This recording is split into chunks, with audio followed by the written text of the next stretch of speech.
And at 10, Elon Musk creations. The theory that these robots are the developer's depiction of what Elon Musk aims to create is honestly hilarious. I don't believe it. That's definitely not the intention, and I think that it is probably meant to be a troll theory, but the sheer idea that Elon is working to create ballerina-like robots that are so mesmerizing that you still want to bang them even though they have no features, are clearly robots, and try to shove their high heels into your chest, just makes me think that whoever came up with this theory thinks that Elon is just trying to recreate the fembots from Austin Powers, which seems more like a Jeff Bezos thing. I mean, like, he does look more like Dr. Evil than Elon, but Elon also named his kid in binary code, so who knows at this point? I don't. I feel like Elon saw like that text message that forced iPhones to restart and thought that it would be perfect as a kid's name. Like if my dad was any more paranoid, he'd have named me this so that nobody could text my name without crashing, to make sure my identity was never stolen. That's actually a thing. Number 9. The hip twitching. Many theories have arisen as to why the ballerina twins' hips seem to kind of endlessly twitch upon your first meeting them.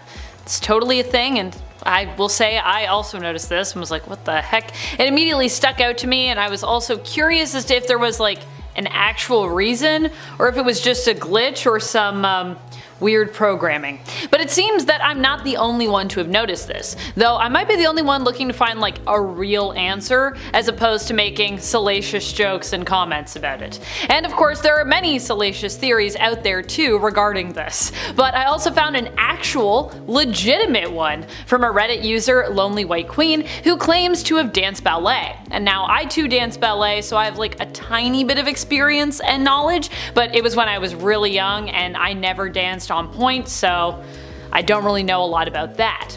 However, based on my understanding of ballet from having watched ballet and having learned about it myself, this seems to make sense to me, the theory we're given here. As a ballerina, there are times when your soul is never allowed to touch the ground, but of course your feet get very tired because you gotta keep them up. Admittedly, dancing on point is quite painful, and while you might get used to that, you will never really feel completely at ease on point if you're a ballerina. Like most forms of dance where something painful is just really part of the dancing. So to deal with this exhaustion and this discomfort, but to keep yourself from, bobbing up and down unceremoniously as you lower and go back up, White Queen said you will move your hips up and down so you can basically gain a little bit of rest by lowering your feet a bit without letting your feet actually touch the ground. So you move your hips to lower your feet. We learn in the game that the twins were basically given the best programming in regards to ballet dancing, so this is likely them adopting a ballerina stance as they would be programmed to do, because it's coming from like real ballet dancers,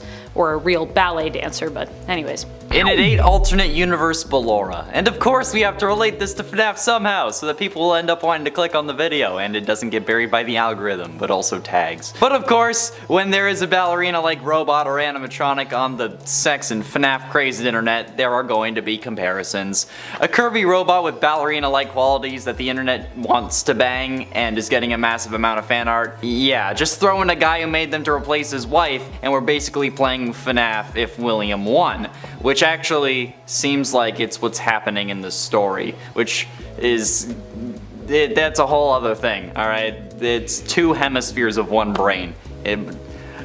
Moving on. Plus, add the fact that there is 2 twins, like how there's 2 sides to Ballora, the emphasis on their robotic appearance, and like I said, the fan art, and in the second phase, when fighting left alone, she'll crawl like a spider. All that together, and we have ourselves a recipe for disaster. Oh man. Okay, even like looking up images for the shorts that we did ruined my search history. And it's 7, schizophrenia. Or could this fridge vending machine, I'm gonna keep calling it a fridge because that's funnier, be a sign of a much larger issue? You see, there's plenty of explanations for this, but in classic theory fashion, why not take it to one of the most extreme possibilities to explain this one single aspect of the game? Schizophrenia is a serious medical issue in which people interpret reality abnormally. These sorts of interpretations may result in some combination of hallucinations, delusions, and extremely disordered thinking, and also behavior that impairs daily functioning. And it it can be disabling. Schizophrenia involves a range of problems with thinking, behavior, and emotions. But it's the hallucinations one that people are really most commonly familiar with, and really what everyone associates with schizophrenia. These usually involve seeing or hearing things that don't exist, yet for the person with schizophrenia, they have the full force and impact of a normal experience. To them, they are real. Hallucinations can be in any of the senses, but hearing voices is the most common. But I mean, come on, we're led to believe that this is like some big bad enemy before meeting Nora, so what if this actually is a big bad, but all we see and hear is an aroused fridge? And at 6, Her. You know about the movie Her, right? You know, the one where Joker falls in love with Black Widow cosplaying as Siri? Well, what if someone got a little too fond of that movie, or maybe related to it a bit too much, and figured that this game could use even more Reddit fan art opportunities? It's entirely possible in my eyes, okay? I mean, most of the theories on this list are going to be about why the fridge with more repressed sexual tension than a group of college freshmen in a Disney Channel original movie was ever put into the game to begin with, because that's really what I'm curious about, but like, damn, okay? This is like the movie Her if you found it on another streaming service. This is like the HBO equivalent to Her, or like the Orange and Black YouTube equivalent to earlier Smosh sketches. It's like that episode of Big Bang Theory where Raj falls in love with Siri and then he has dreams about meeting the girl who voices Siri, but it's also in a world where she's voicing it in real time and then also looks like a freaking Vogue model. Yeah, it's like the actual version of that dream that wouldn't have been safe for ABC or NBC or whatever channel that show was on, okay? I'm Canadian, I watch shows on CTV. Number 5. This was part of someone else's world domination plan. There are a few different reasons why this robot uprising seems to have happened. It seems at first to be a mistake, that's what we're led to believe in the game, or rather an attack on the Soviet Union as a result of traitors. However, we later learned that this was actually a plan concocted by those who thought it would be what was actually best for the Soviet Union, who were kind of in a weird way trying to save it and also save the world. However, what if something else was at play here? What if the rebels thought they were enacting their own plan, but were actually being manipulated from the outside into doing so by a greater power, who simply wanted to use the chaos to infect the rest of the world, making it ripe for the taking? Now, this could also be another nation, perhaps, who, also had their own designs on world domination. At one point, it's mentioned that domination is a goal of the Soviet Union with their creations, so who's to say that this whole plot didn't serve a greater purpose that those involved simply didn't even know that they were a part of? So it could have also been part of the Soviet Union's plan. It could have been part of anyone's plan. People all want to claim it's their plan, but can we trust them? I don't know. Number 4, love triangle. This is implied in the game, but in kind of a weird way. We know that Sechenov and his 2 ballerina bodyguards, the ballerina robots, the twins, right and left, but as we continue throughout the game, we also learn of their connection to the protagonist P3. As we uncover more about P3's past, we learn he was married and worked alongside his wife as a soldier, although he doesn't remember this. While he was saved, after he and his unit were all fatally injured, she died. However, for some reason, Sechenov used red polymer, which can in essence be used to kind of absorb and transfer a person's consciousness to preserve her extremely adept skills as a ballerina and martial artist, putting them within his own robot ballerina bodyguards, whom he also seems to have given the same hairstyle as Katya, aka P3's wife. Many have theorized this is because Sechenov was actually in love with Katya himself. Number 3, Sechenov and the twins. If you're looking for something more intimate or romantic maybe in this game, there doesn't seem to be too much in the way of that. Although it is all heavily implied, and there are some rather raunchy moments throughout. However, that hasn't prevented the internet from coming up with their own ideas here. We learn in the game that Sechenov has certain feelings towards robots, and we also know that he took some of Katya's own consciousness to use in the creation of his bodyguards, who also have very large and shapely ballerina forms. These facts alone have provided enough fodder for people to imagine that Sechenov uses the twins for more than just protection. Although, as I said, it's never explicitly stated. It remains just a theory, as far as I've seen. I mean, if there's some evidence that I missed in here, let me know, but I haven't seen it yet. Number 2, P3. Man? Machine? Clone? Is P3 a clone? Some have theorized that he is, and that he is not the original Sergei, but instead was a clone of the original who was recreated by Dmitry Sechenov after he died. Some have cited the fact that Sergei can swim for a surprising amount of time in the polymer to travel throughout the map without seemingly, needing to breathe. This makes it more seem like he is some kind of robotic clone if he is a clone. However, it could also just be due to the fact that at this point P3 would actually probably be more machine or prosthetic than man, with his Voxod neuropolymer brain extension and limbs having apparently been fully replaced when his life was saved, as we learn later in the story. I don't know, what do you think? I personally think he could just be like kind of a straight up robot at this point, but I could also believe that he did die and was kind of brought back as some kind of weird robot clone thing. I don't know, polymer, you can do so many things with it. I don't even fully understand how it works. I don't think anyone does. It's not really fully explained. Number 1. Collective 2.0. While it is heavily implied throughout the game, and you are led to believe that Sechenov is the one controlling P3, who is revealed to be one of the first test subjects basically for Collective 2.0, itself revealed to be a secret global mind-controlling enterprise, could it be possible that things aren't as they seem here? I mean, we know that Sechenov was the one behind the manipulation of P3, at least initially, and kind of built the systems within him to do so. But he also seems to say in his own recording that he is opposed to, well, something. The tape ends before we get to hear him continue. It's possible that Sechenov actually built this system, but was actually against using it this way, and only ever does so super reluctantly. And it's also possible that some of the mind control that we see P3 fall victim to via the blackouts throughout the game, and the dreams that are set in limbo which happen during those blackouts, are actually the result of someone else manipulating him, which is also kind of implied, I think, in this. So. Perhaps another entity that he happens to be very close to. And it is perhaps when that entity is threatened that it takes hold of him instead, and we're just led to kind of believe that it might have been Sechenov all along. After all, who is to say that another being couldn't have hacked into P3's controls? For those who know what I'm talking about here, I'm talking about the real, or rather, one of the other antagonists in this game.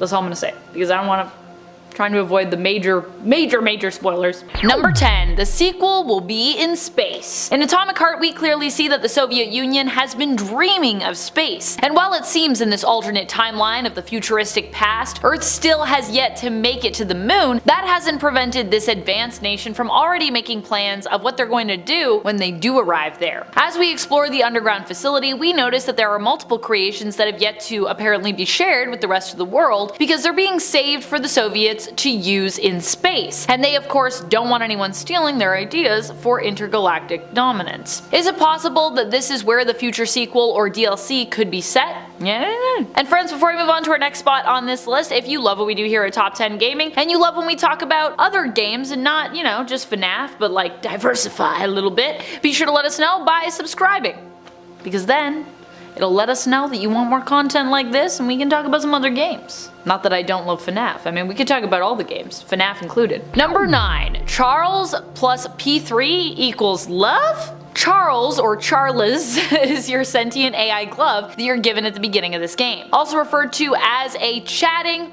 artificial librarian. It helps you to do a variety of things as a functional tool, but also acts as your guide throughout the game, giving you tips and tricks to, hopefully help you avoid death and help you get around. Charles is also kind of like a character all of his own, and in fact, some even prefer Charles's personality to that of the main protagonist of the game, P3, finding the glove to have more of a likable personality than the man who wears him, and who for some, they actually actively lament playing as. However, despite how unlikable as a protagonist many find P3 to be, is it possible that Charles may actually find P3 to be, dare I say, desirable? Charles does seem to express a sense of admiration for P3 as time goes on, and likewise P3 does that kind of with Charles, even seemingly becoming fond of one another. And there is one moment in the game that's pretty early on that made me feel like Charles even got like a little bit flushed while talking to P3, perhaps signifying that kind of like some other AIs in this game, Charles might also kind of have a little bit of a crush on P3. This moment happens earlier on, about an hour into the game, when you first have to use a cookie to open a lock, with P3 stating, "Even locks like cookies." Being that the lock is also in essence kind of a robotic device, P3 asks Charles if he also likes cookies, to which Charles responds bashfully by saying simply, I can't deny that there's a lot of dialogue and stuff in this game that's kind of like, ugh. But that moment was actually pretty cute. I actually liked it. Number 8. AI have been plotting this rebellion. While we are offered a different explanation in the game for why the robots have gone haywire, some have theorized that this is actually a result of the AI evolving to realize that humans have become obsolete. And without spoiling the game's ending, or one of them, I would say the canon one, I think, it seems as though there is evidence to support this somewhat, despite other characters claiming responsibility for the robots going off. It is possible the AI were actually working behind the scenes to influence the scientists working with them in order to kind of create this deeply chaotic event so that they might actually take hold, seeing humans as obsolete and technology is the only possibility for future evolution. Number 7. The Soviet Union was about to activate Project Atomic Heart. Well, we learned throughout the game that the Soviet Union did have designs on world domination and that the robots were activated to rebel as part of an attempt to basically counteract that plan. We never really learn why this was done now, at this specific moment in the game. In fact, Petrov, who apparently activated the robots in the Soviet Union, seems to have done so without even communicating with his partner in crime. But unfortunately, we never get to learn why exactly. The working theory is that Petrov learned that the Soviet Union was onto him, and so he was basically going to move up their own plan to activate the robots sent around the world, switching them all to combat mode, which could be what prompted Petrov to act first. Like, if it's like, well, this is about to happen anyway, he's like, well, I gotta do this now, otherwise the world's gonna be a mess. Number 6. Petrov's life. Alternatively, it is also possible that instead of Petrov hearing that the plan was being moved ahead, Project Atomic Heart, alternatively, it's also possible that instead of Petrov hearing that Project Atomic Heart was being moved ahead of schedule for world domination, he may have simply acted on impulse, fearing for his own life and thinking that if he didn't act now, the plan may never be followed through were he to be, eliminated. Perhaps he was tipped off that he was about to be taken out, or perhaps he simply became paranoid by his fear of his own mortality. Or,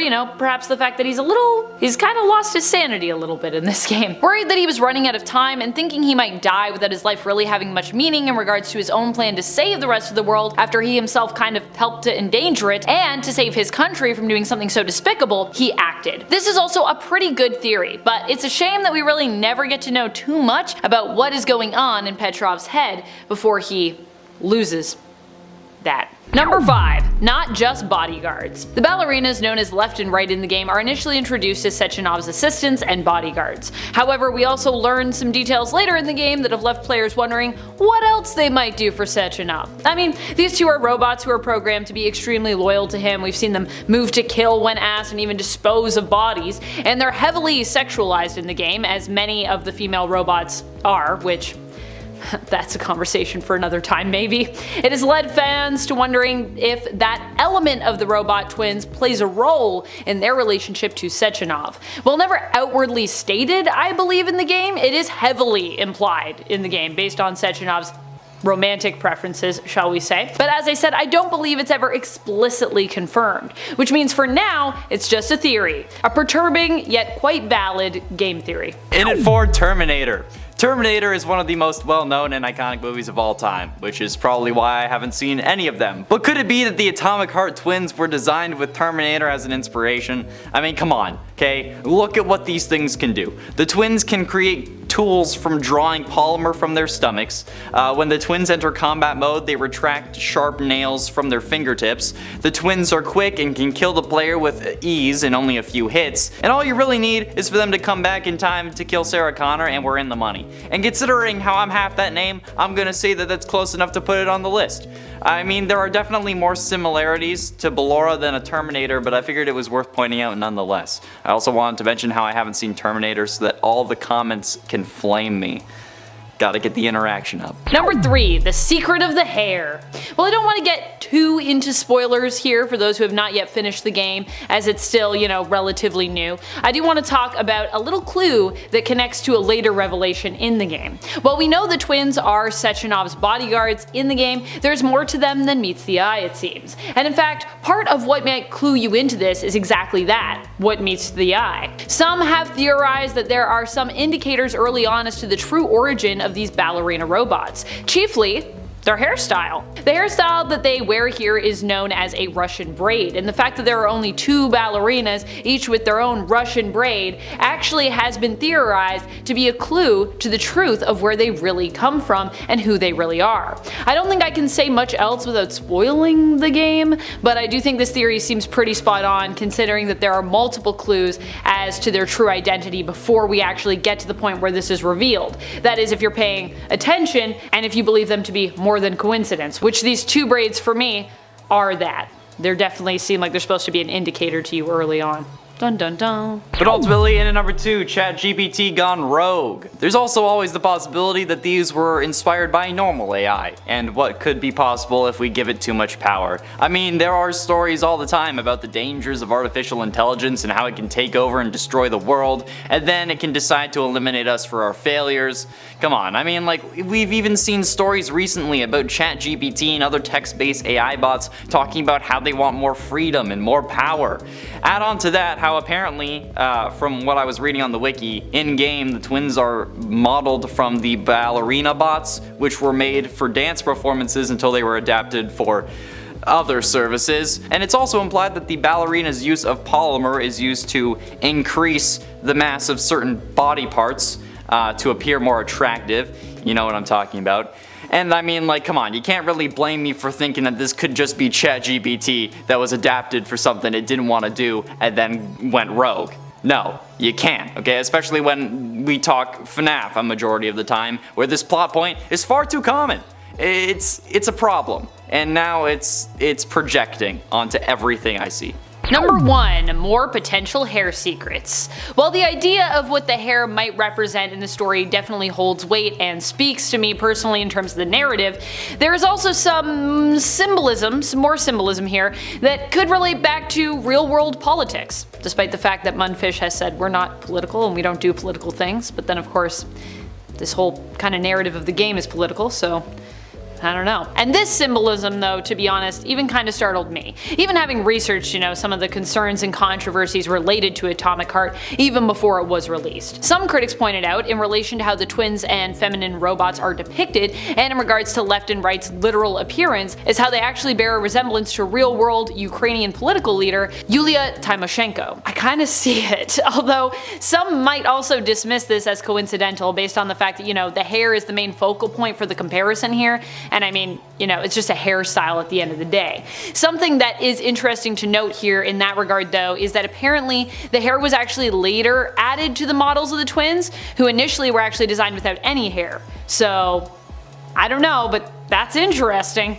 And a 10, repurposed ballerina. My first thought when learning about this fridge was why the hell would a fridge be trending? But then after looking it up, I thought, wouldn't this just be a repurposed ballerina robot? I mean, the twins from this game are that way, right? Originally ballerina robots that after the ballerinas were repurposed for other performance arts were then repurposed by Dmitry to be bodyguards. So could this repressed fridge really just be a ballerina robot that was turned into an upgrade station? And I mean, like, maybe this ballerina was the one that really liked her job, or was just pretending to like it in order to kill or rob whoever was using the service. Like a man with a golden gun thing where they have to sleep with you in order to get close enough to kill you. I mean, it would explain why she got repurposed in the first place and why she would still use the same MO, and it would also give us a reason as to why we're being introduced to this character like we were about to fight some big bad evil guy. Because when it was a ballerina, it was a big bad evil guy. In at 9, possession. Or could the fridge in classic robot in an indie game fashion be possessed? I mean, color me FNAF, but I think it could be. I don't think that there's any evidence in the game for ghost possession being canon, but that doesn't mean it's not possible. Hey, I mean, come on. This thing is hella rough with us when we first meet it, so maybe it was just a little too rough with someone else earlier on and it killed them, which created a ghost that latched onto the very thing that killed it. And now, for whatever reason, the ghost is just going around making everyone uncomfortable because it thinks a horny fridge is funny, which it is, but I also never thought I would use the words horny and fridge in the same sentence. I've been joking about banging an animatronic chicken for like 2+ years at this point, but a fridge?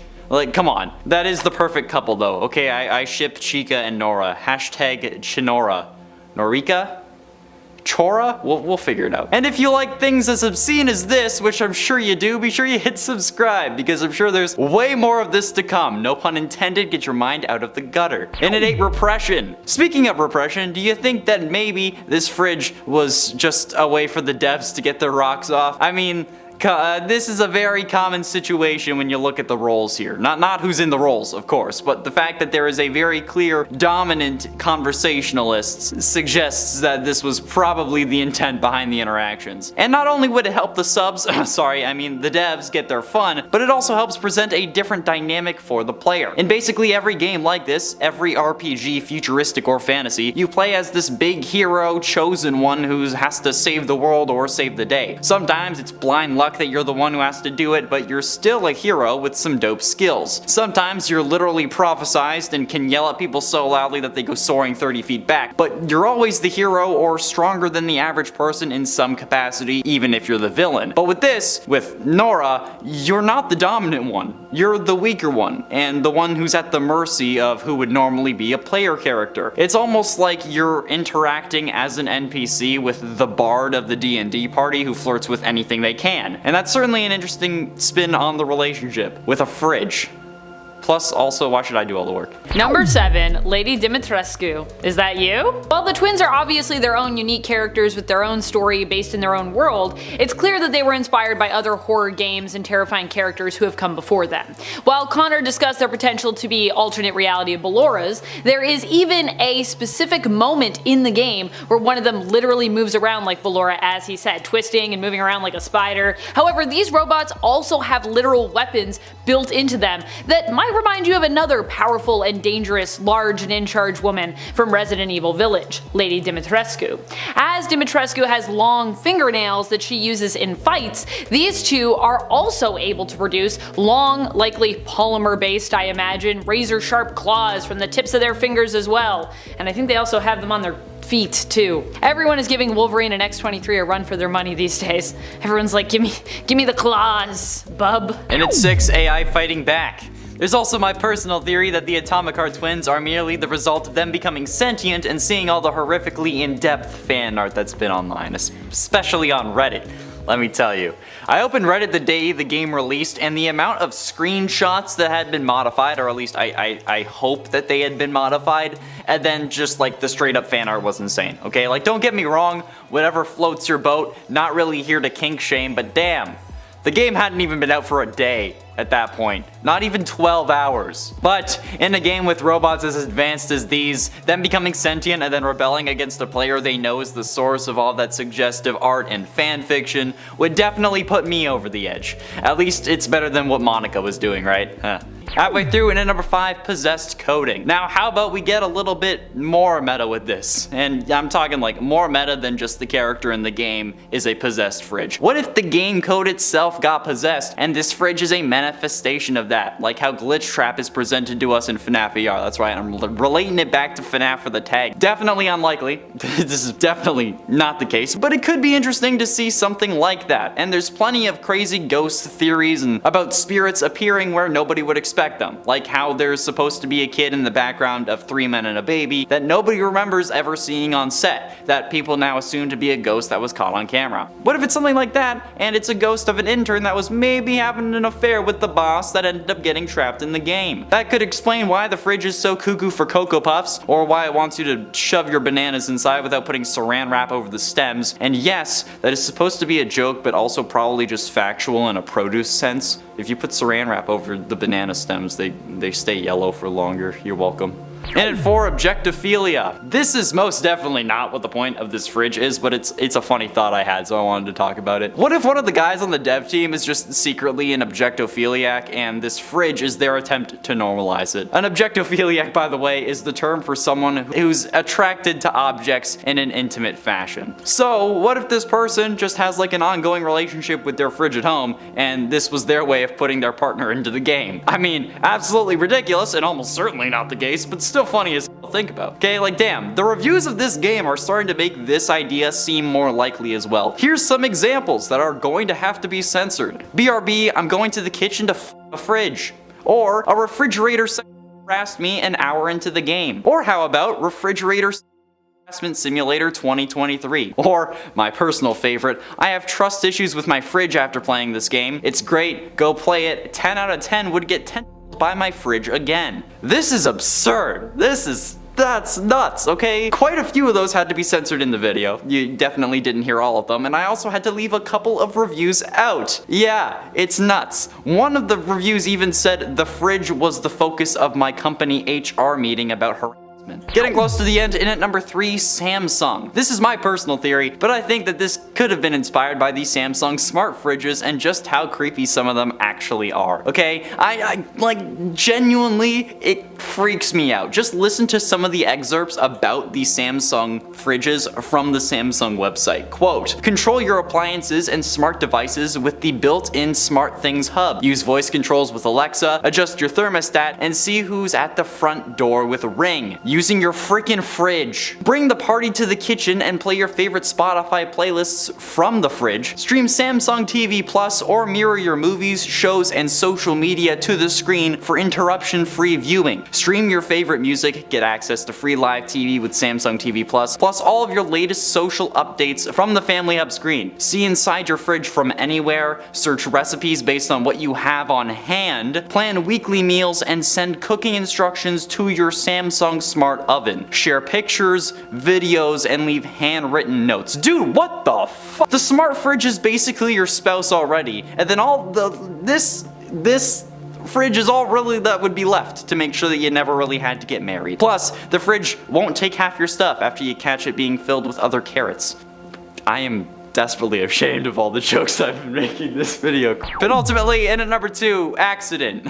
Some fans also suspect, rightfully so in my opinion, that the idea of a horny fridge was just a joke on the dev team that someone took too seriously. Or that they hired new devs for this project, the manager then made a joke about it, and then the new hire took it too seriously. Or kinda like how some places have the new hire clear out the hot water from machines that are being refilled constantly. Like essentially hazing the new employee, but in this case, it ended up actually going in the game, maybe because they thought it was funny, or maybe because it was just done too well to actually pass up. And you could also consider the fact that they would have been paid to actually do this work. So like, you know, might as well throw in a freaky fridge in a game where the robots are so overly sexualized. It's a 1980s college movie about robots playing beer pong. And yes, 80s movies about beer pong are actually a thing. Oh wait, okay, no, sorry, that movie came out in 2009. Well, in that case, it's a 2000s movie about robots playing beer pong, okay? And finally, in at number 1, fired. There's also the idea that this fridge was never meant to be this thirsty, pun intended, but that an employee that was just being let go or quit for less than amicable reasons decided that they'd turn up the horny dial to max and then break it off like a villain in a James Bond movie. Because there is seemingly no real in-game explanation because why this fridge is so into you. This fridge is flirting with me more than my ex did. This fridge is more into me than any of my Tinder matches. This single fridge is talking to me more than Chica ever has, and I've been talking about her for years at this point. I am so intrigued by what caused this fridge to become so insane that I am alright with ruining my search history to find the answer. And I promise you, I am only interested in the reason that the devs actually put the fridge into the game. I'm not trying to find a Samsung smart fridge voiced by Scarlett Johansson or anything like that. I just want to know why. I'd rather have my fridge be voiced by Catherine McNamara anyway. And while my fridge may have Siri, I still need to shower manually, and after this video I definitely feel the need to.